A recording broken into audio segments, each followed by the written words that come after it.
Macam ni saudaraku, caranya saudaraku. Kalau caranya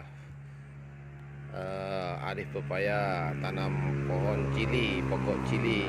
Ini sekam bakar saudaraku, sekam bakar. Lepas tu tanahnya kembur dulu saudaraku. Lepas tu saya taruh kapur dolomit. Kapur dolomit saudaraku, taruh kapur dolomit sikit, jangan banyak-banyak saudaraku. Sikit saja asalkan ada macam itu. Lepas tu ini cari pokok yang sudah bagus macam ini saudaraku. Ini sudah 1 minggu saya potong. Nih jadinya sudah macam ini saudaraku. Tunggu sekejap, saya tanam dulu. Saya sudah taruh saudaraku.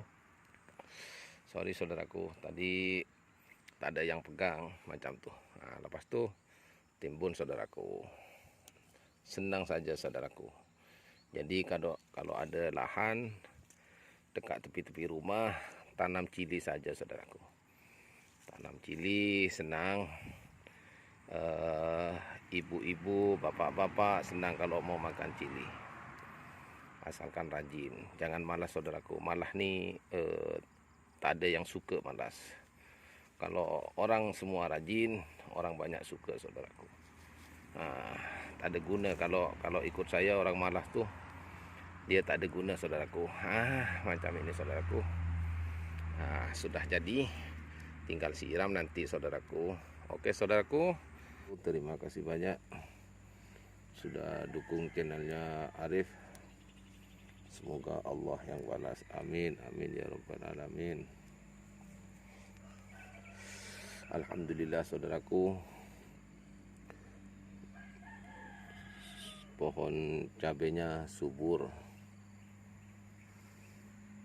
mantap, mantap saudaraku.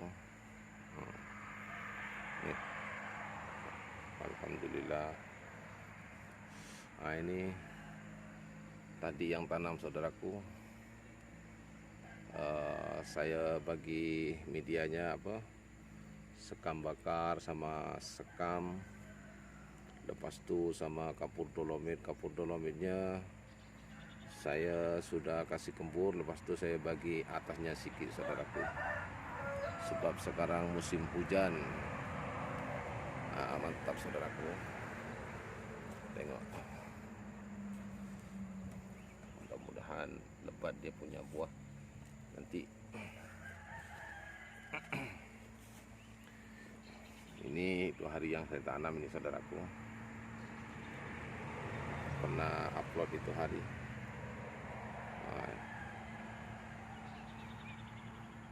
Jadi anak pokoknya banyak.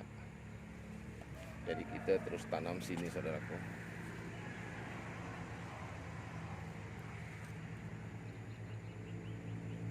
Sebab pohon pepayanya kurang bagus.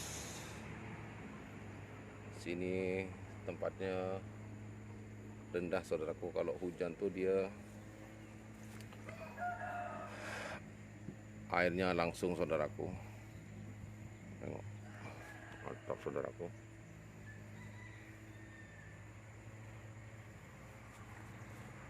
Lumayan banyak saudaraku, lumayan banyak saya tanam. Nanti jadinya macam itu saudaraku. Nanti saudaraku,